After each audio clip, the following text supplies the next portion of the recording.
Howdy, let's go. Let's chat SpongeBob games. Some of the forgotten ones. Most SpongeBob games feel fairly in character to Bikini Bottom and feel straight out of an episode. But there have been times where these games have gotten weird, and they've shown me versions of the SpongeBob world I could never have imagined. So I thought today we could do a nice casual list of 6 bizarre forgotten SpongeBob games. And it's also a flimsy pretense for me to talk about some of the SpongeBob games I didn't get a chance to talk about back in Worst and Best SpongeBob games. Fun fact, that was actually one of my favorite lists to make back in the day. But anyway, on to the countdown. For number 6. SpongeBob Surf and Skate Road Trip. To start with, surprisingly little is known about this game's weird development. It was a combination of our old friends at THQ and Blitz Games. So for one thing, just the box art itself tells me something very, very, very bizarre. For the first time I'm gonna wager in international history, Nickelodeon is trying to make SpongeBob look cool. Look at this 90s cool guy persona he's got going. Flawlessly surfing on a wave while Patrick half pipes it up on the skateboard. He even self-proclaims himself a surf master. Why yes, I am a surf master! Now, a part of why I connect so much with SpongeBob is we are both what you'd call uncool. In fact, really uncool. In fact, I am one of the dictionary definitions of uncool. I radiate such a powerful aura of uncool that my friends are less cool simply by being within a 1 kilometer radius of me. This game is so incredibly cool that we have to actually use an Xbox Kinect in order to get SpongeBob to do anything. Think thin thoughts, SpongeBob. Even the game's setup is bizarre. But I think a friend of mine who's reviewed this before could explain it better. He's had a lot of first-hand experience with this game. And I don't even have to go to America this time since he's in the down under with me. Want to help out, C&B? Yeah, well, hello there, Striders. Yes, I do remember this game like I reviewed it like 3 months ago. Wait, hold on. Oh yeah, I did. And a fine review it was, thanks to your help. No worries. So, SpongeBob invites all his friends around to watch some of his PowerPoint vacation slides. A fun time.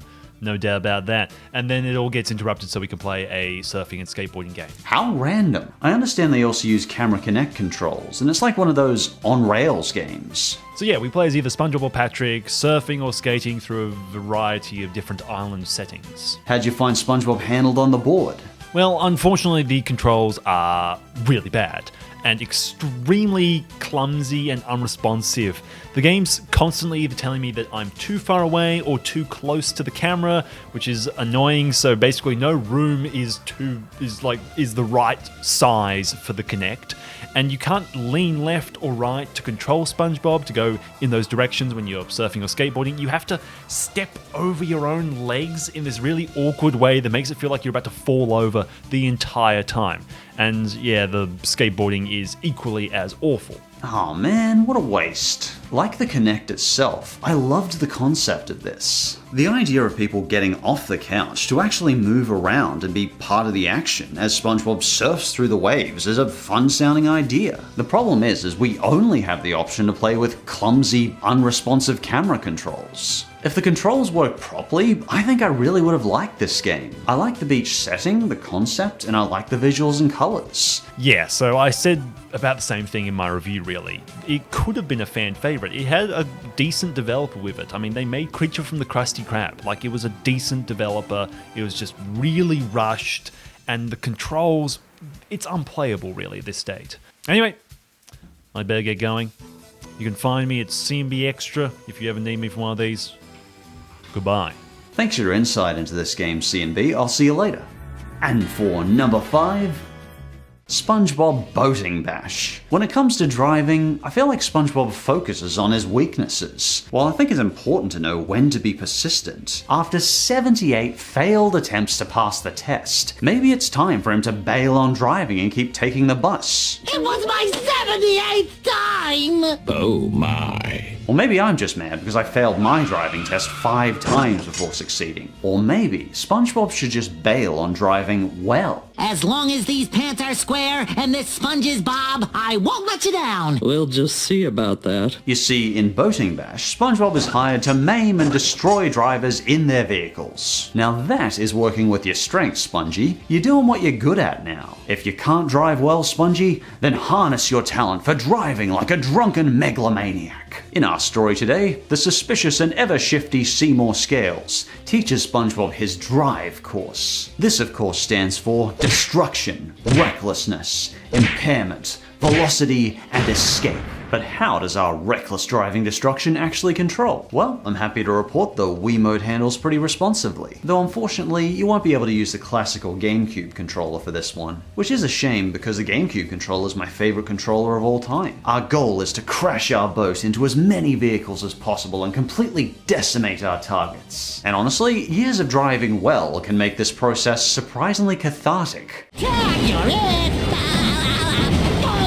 Unfortunately, local multiplayer hasn't aged very well, and there's no option to play online. We have about 9 characters to play from. Most of the usuals like Sandy, Patrick, Plankton, Krabs, even Mrs. Puffs this time. Unfortunately, we also don't get any power-ups or items, which is weird because almost all races I can think of nowadays have items. It's just kind of the bare basics. Though now, when SpongeBob does inevitably floor it, he gets a speed boost and a larger cone of destruction. Amidst the mayhem, there's even some good voice clips and quotes thrown in. Nothing's gonna stand in the way of my drive license. The camera works fine, the controls are smooth enough, and overall, I think SpongeBob Boating Bash is a short but satisfying cathartic experience.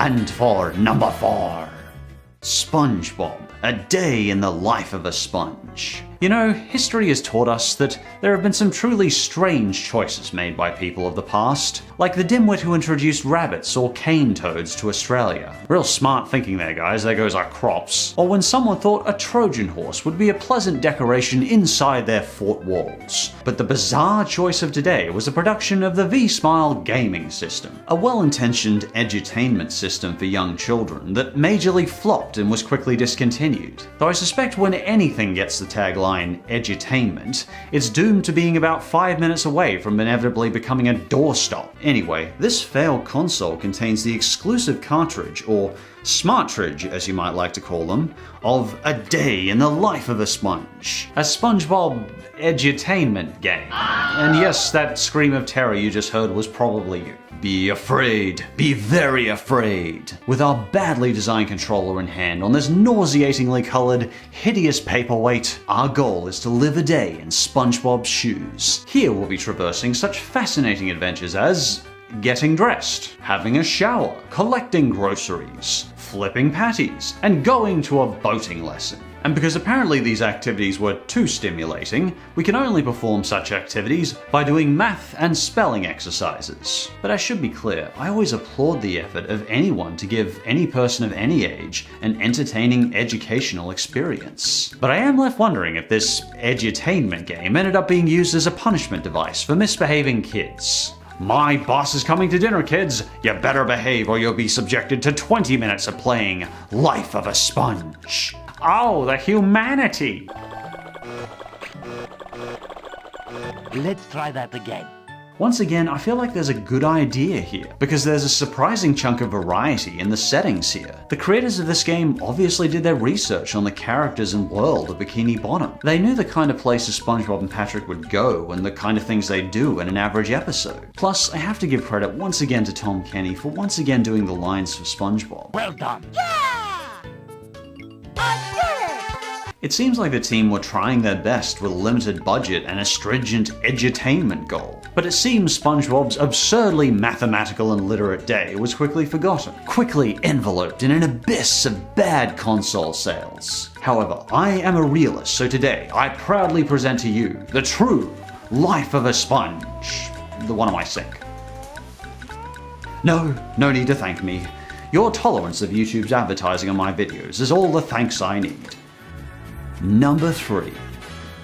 SpongeBob Yellow Avengers. Behold, a subpar platformer full of recycled stories and lousy animation. Seriously, this game has only the vaguest notion of looking anything like Bikini Bottom. This one was annoying, ugly, and dull enough for me to play that I found myself questioning if it should have been on the worst list for my worst and best SpongeBob games. I'd probably take off Revenge of the Flying Dutchman and put this instead. I always felt bad for that game, it had a lot of good points. Okay, to start with, a player, yet alone a child, should not be faced with this heavier wall of text. I swear, if this voice-free intro bored me into tears, how'd the kids like it?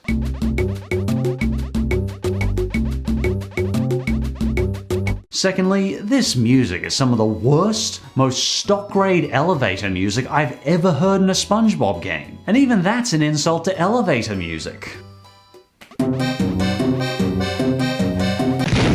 Because I'd much rather the easy listening in my lift to this obnoxiously loud, oversimplistic tripe. Let's turn off this music.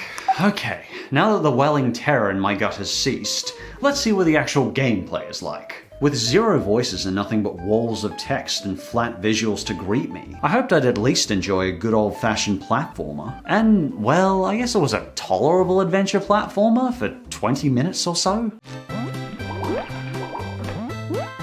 Unfortunately, SpongeBob handles more like a chunky sumo wrestler than a decent platformer character. Which I guess anatomically makes sense for a giant sea sponge, but it doesn't make for very good gameplay. Jumping on or over things is a good portion of the gameplay, so they really should get the jumping mechanic right. I tried to enjoy some of the platforming puzzles, but we have to backtrack so much and the enemies all respawn in the same place, so it got dull very quickly. And the thing I remember the most is the ever-present wah-wah sound, which you'll hear every single time you jump in the air.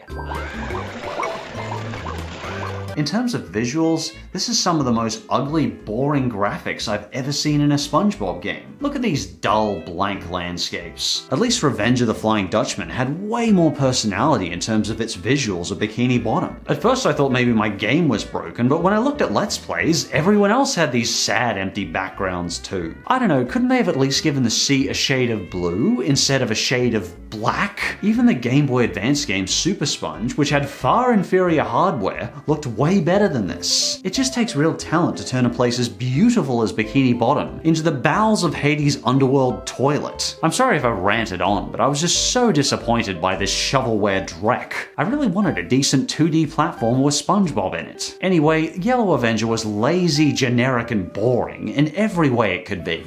And for the second bizarre forgotten SpongeBob game, SpongeBob Tooncast Studio. Goodness, this one has been thoroughly forgotten. Even though it was made less than 10 years ago, I can barely find trace of the game. The only place I could find a copy was on archive.org, a place for only the deadest of dead games. So basically, this is Nickelodeon 3D Movie Maker for SpongeBob, except the animation is oodles better. Despite the game being so impressively wiped from public memory, it's very possible to make a short but interesting SpongeBob skit on this, with a hefty selection of lines from Tom Kenny and the SpongeBob actors to choose from. And look at these backgrounds and character animation. I think they're perfectly fine. They look almost as good as the PC game Operation Krabby Patty. I know. How about we sing a song? La la la la la la la la la la. Ugh. Possibly better, I forgot how badly this game aged. There's no real reason to come back to this game nowadays, unless you're a really big SpongeBob fan like me and just want to see some of the lines. Days like today only come once in a lifetime. But nowadays, there is a lot more versatile tools for creating cartoon, even 3D content. But hey, maybe the internet can get some more SpongeBob meme fodder. And as for the #1 bizarre forgotten SpongeBob game, you're gonna have to see this one to believe it. SpongeBob Clash of Triton. Holy flying spaghetti monster. Welcome to my inspiration for making this list. A bizarrely toned SpongeBob hack and slash game? Where Bikini Bottom sits as a smouldering wreck that looks like it's been bombed into oblivion. It's really a pile. I never thought I'd see the day where SpongeBob was in the same game genre as Diablo 3, but here we are. A world where the citizens of Bikini Bottom have become heartless soldiers trying to kill SpongeBob. as he carves a blood-stained path through his former comrades to get vengeance upon the evil demigod. You see, SpongeBob accidentally released King Triton, an evil demigod of mischief and cruelty, and apparently he outright blows up Bikini Bottom. I mean, just look at this smoldering wreck. That's really something. Interestingly, I actually found two versions of this game. One is a standard PC game, the other's this weird contorted online version. And while I've nothing against the PC version, the online version really pushes what it can get away with in the SpongeBob universe to its limits, giving this further visceral teeth to the PC version. Like, this can't be canon. SpongeBob looks like a Greek titan and is slicing through enemies by the truckload. Soldiers are even attacking SpongeBob with severed crab arms. Yeah, quick little editor's note here. Even though quite a bit of the madness in this game is not canon, there is one small part to this that has happened before within the show. SpongeBob looking like a Greek titan? Yeah, that actually happened before. In the episode Neptune's Spatula, Neptune literally transformed SpongeBob into whatever the heck this is supposed to be. I'm guessing the creators of this game just really wanted to bring that back for this, which honestly is kind of amazing. Anyways, apologies for interrupting there. I thought that this would be interesting for the video. Huh, I didn't realize that, Cohen. Thanks for the extra info and your awesome editing. Appreciate it, man. And honestly, this is kind of awesome and really cool to get to see. In case you're wondering why SpongeBob looks so different, basically King Neptune turns SpongeBob into an overpowered Titan god in order to battle Triton, so we can crowd control with SpongeBob's Spatula of Doom. And holy hell, look what they did to Krabs. And Sandy's become a triple-headed colossal behemoth, because apparently she wasn't dangerous enough before, she's now a contorted demon underling. And our friend Squidward is just that. I wish we got more fan art of this. This is some of the most awesome fantasy designs I've ever seen in SpongeBob. Unfortunately, this version of Clash of Triton is also buried in the sands of time, because it was a Flash game, and this part of my childhood, Flash, is sadly gone forever. Unless you get the free program Flashpoint Infinity, which does compile a bunch of the old Flash games together. If you're curious, I'll leave a link in the description. Short-lived or not though, I'm still glad I got a chance to showcase you the bizarre but creative side of this SpongeBob universe. Anyway, it was nice to look back at these SpongeBob games with you. I really enjoy the variety of getting to do some gaming lists, so if you would like to see more gaming lists in the future, or just have something to mention to me, feel free to let me know in the comments below. And as always, thanks for watching, and I'll see you next time.